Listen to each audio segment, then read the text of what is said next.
yeZimbabwe yaipano titaurirane nyaya iri panapa iyi amenoti munoiona sei but inini yandibata to be very honest with you ndakatoita kushatirwa kuvira nehasha izveso vanhu vakawanda vari kunga vachindibvunza nai client kana nyaya ikadai so iyi imi mune muchitaura kuti ZANU-PF iri kungobhaiza ko apa panyaya iyi inopinda pape right regedzai tigare taonesana tisati takanganwa kana kuti tisati taenda kure ngatingozivisana kuti ZANU-PF ndiyo iri kutonga nyika for the past 45 years iri kutonga nyika ndo iri kukontrola zvese kana tikutaura zvekuti paitika any development munyika tinofanira kuti aiwa iZANU-PF yaita this development kana pakashayikwa madevelopments futi ndivo vanhu vacho vane makeys enyika vatinotanga kunonongedzera kuti chichaitika saka takabatorisa nyaya iyi muri yeZimbabwe yaitika nhasi tsaona yaitika yevanhu vafira mukombe avo vanga vachienda kumabasa kwavo tsaona yasiririsa kana kuti tsaona yarwadza zvisingaite vanhu vese vatswanywa nekombi pari kunzi pasini vanhu vanga vachichema vari mukombi kuchema for help unoziva kuti panonzi paitika rirangosvika richinodonhera kapamusoro pekombe bwa vanhu vatanga kuchema vari momo vachichema for help vatora nguva vanhu vachiridza mhere vakatsimbirirwa ipapo ine ndo pari kunzi zvoni pashayikwa crane yasvika ichinobatsira kubuditsa vanhu ivavo saka ini pandazvinzwa ndatora nguva bhozi ndachimborwadziwa ndikati now iko zvine zveyanguva yekusumudza ZANU-PF nenzeve tobva tairovera pasi kuiti bwa as usual tiri kuti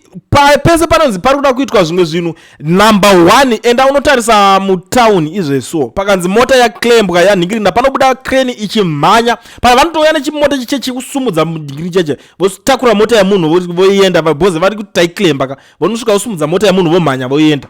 you see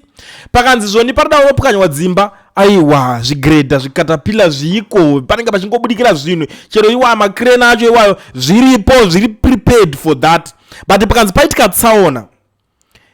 accident ndo zvinhu zvema-emergency zvacho crane inofanira kunge iri part of the emergency nigirigini ko why is it musingazvifunga kuti vanhu vanongodzimbiririka anything can happen vanhu vanenge vakatswanywa vachida kubuditswa ipapo mototaura kuti nyika yese nekuimba 2030 nonsense zvese zvine zvichitaurwa saka alright pari kunzi ngavasvike 2030 ningirina achitonga ngasvike chichi-ZANU-PF ichidai so muri kutitaurira here kuti imimi mese nekuwanda kwenyu imimi muri kuti atosvika 2030 tisina makrane anokwanisa kuzorescue vanhu kana vachinge vadzwanywa neaccident kudai so like this is that so mese mutori bore about zvese izvozvo ndikuona vamwe vanga vachitotaura vachitoenda vamwe vachitozvitora maself pasini ipapo maZimbabweans chatipinda chiko unoona iko zvese tine ma-role models we have a lot of people vane following vanoteerwa nechaunga chevanhu havakwanise kuadresa ma-issues akaita sewayo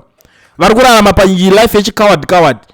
anenge akatonyarara kuti ndikutomirirawo mota yangu izouyawo ndizopuhwawo mota yangu nana chivhayo ivavo chinhu chamusingazive ndechekudai so munhu kuti asvike panzi anzi ani president azonzi aitwa president paipai handiti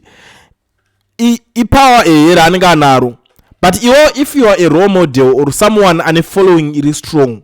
utori nepower une influence even in the society une influence yekutaura kuti zvoni this is nonsense une influence yekwanisa kuvaudza kuti panapa tikuda kuti paiswe macrane pakadai so apa why mukuta kuti vanhu vanopera kufa kudai so une influence yekutaura kuti kana even angava mapotholes chaiwo anyanya une influence yekutotaura kuti apa pakadai so apa panoperera kufira vanhu apa madi magadzirisa madai une influence yekutsura even kana ngirikini kutotaura kuti pese pabhaizika hurumende iyi iri kutobhaiza wotobuda pachena wodza kuti aiwa this is nonsense but munochuza kuignore zvese izvozvo now tinoona kwawanda izvizvo they are busy masquerading as opposition parties in parliament izveso totoriswira tichiudzwa kunzi tine opposition irimo muparliament havataure kana maissues ivo havaraise ane chekuita nekurarama kwevanhu ane chekuita nelife inoraramwa nevanhu hapana kana one ari willing kusumuka achitaura kuti izvi zviri kuitwa zvasibhozvo but isusu kungomirira chete kuti kuzongoona wozongoona pakungonzi kwakadai kwazoitika chakadai so kwakadai kwazofiwa kwakadai ndo panoona vava kuda kubuda vangoti rest in peace une role model pfungwa dzako dzinokwanisa kunyora kuti rest in peace kokutsura makoronyera maborangoma kuti imi maborangoma imi why tisina crane inokwanisa kumhanya emergency kunorescue vanhu vatozosvika pakudzimwa vakatsimbirwa nechinhu pachishayikwa crane. What are you guys talking about? What are we even doing? Toti taitei vana vedu visvika vosara vachitoti ana baba vedu vanga varipo panyika ipapapa vaitongwa neZANU-PF but vanga vakangonyarara vanga vasingadi zvekutaura kana toti vana vedu vangati tisingadi zvekutaura kana kuti vanototaura kuti vabereki vedu vanga vakapusa. unozati pane dzimwe nyaya so dzekuti unoteerera woti so alright ko ananhingi vacho vanga varipi ko zvakadi zvakazodidiwi vakadiko unozvibvunza mubvunzo hobho isina anokwanisa kuansa umwe ato zvito right ipapa mupfungwa dzemumwe munhu because hapana hama yake yatsimbirirwa enda unobvunza kune munhu afirwa nebreadwinner wake enda unobvunza munhu afirwa nemubereki munhu afirwa kana nemurume wake kana nemukadzi wake enda unomubvunza izvezvi nesituation iyoyo unonyatsonzwisisa pain yandinenge ndinayo panapa because vazhinji ava vari kuningira havana kana moyo havana moyo nevanhu haiwa tiri kungotongwa 2030 tinosvika 2030 tisina vakreni aiwa izoda kugadziriswa idzi nyaya yakadai so ndo itori nyaya manje ndotoona vanhu vanototera saka ipa pano nzwi poitwa sei hamudi kudzinzwa ende hamudi kudzidhiskasa why musingadi kudhiskasa nyaya dzakaita sedzidzi ndo nyaya dzinotoda kutodhiskaswa manje dzimwe dzese tingatonyarara dzimwe dzese idzi zvazvo zvekuzonzi uyu azodi anzi amhanya kuzodi iye azonzwa iso mucentral committee tinomboisa pasaidi iyoyo hana basa kauya iyi ndo nyaya nebasa manje ameno inini pamwe ndiri munhu anotaurisa but zviri nane kuti ndigare ndataurisa even kana if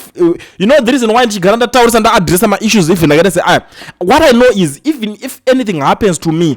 generation ichazoteera kumashure kwangu vanoziva kuti there was a guy aingouya achitaura zvinhu zvakaita sezvizvi akaadressa zvese izvi zviri nane tisiye legacy yekudzana chokwadi pane kuswera tinotendererana I blame vanhu vese vari in power for the past 45 years 100% I blame them because zvinhu zvokuti maifanira kugara makatozvifunga kudhara kuti kune chinhu zvihombe zvinodai soko imimi saka mutoa kuti kana kungomirira kuti kana ukatoningina yatokutoa kuti itingori death sentence chaiyo kuti ukangosvika ukangonzi wafa wakatsimbirirwa kutongofa wakadaro hapana anokwanisa kusvika achinokurescua because unongonzi hatina makreni kunozoya kakreni kechinherera kako yakazoya papaya zvekuti pachingobviswa mutumbi wevanhu because hazvingazorambe zvakadaroka ukabvunza ipapo unonzi hanzi ini macharges enenge ichipa macharges acho macharges ekuita sei charges kill you there charges iwe unonge uchiti macharges ndanzwa umwe achitaura achidefenda inenge ichichaja macharges kill you there you and your father nemacharges acho iwewe nababa wako nemacharges iwayo what is macharges tichicompare nelife inenge chiningirino tikutaura kuti munhu anenge achichema achitaura kuti ari kuda heyo pachiscreamer ndo zvinhu zveemergency zvacho chaizvo pakadzimaitika tsaona pakadai panofanira kusvika ponzi alright ava mwangu atodzoka nyaya zvawo kudhara but crane yatopinda kudhara yasvika paposition unoona zvinhu zvacho vice versa kudai kunotanga kuya chimwe chinhu chisiri kunotanga kusvika chimwe chinhu chisiri needed paposition aiwa ndarwadziwa kutaura chokwadi zvimwe zvese tingasekererana iyi nyaya yanyatsondibata iyi kuti toti for the past 45 years hatina makrane anomhanya emergency kunorescua vanhu imiita ipibimbo mirai imimi ndokuti asei ikoko saka unotenda life yacho kutotsva kunge fodya left right center ururwa kumberi nekumashure ukada kutizira kusouth africa humpangu kune zviriko zviri kuitika ikoko kuzimbabwe kwacho humpangu kune zviriko futi zviri kutoitika zvagara zvekutongopisa kudhara ikoko saka toita sei ndopa tinongoti let's fix our country I think you know what to do kana ndatoti let's fix our country tingazokuudzei zvakawanda anyway muri Zimbabwe before I disappear to those who are in South Africa kana ida registerwa company vovhurwa FNB business account usina work permit kana study permit bata all in education research is the only one anokuregistera okuvhurira usina permit iwewe unongovhurirwa company yako unongovhurirwa bank account yako business bank account utori kwauri ikoko wombofona wombofambe kuenda kwaarika unongofona namba ndatokusira idzo usaswera uchivharonza una bank account kamukoro uno mazimba anokutovhaira ndimi munomwe munozoitawo futi ma15 years musina mabank account muSouth Africa unenge wasiyana chiko nezanu pevuka pakudzungaira ipapo ita planning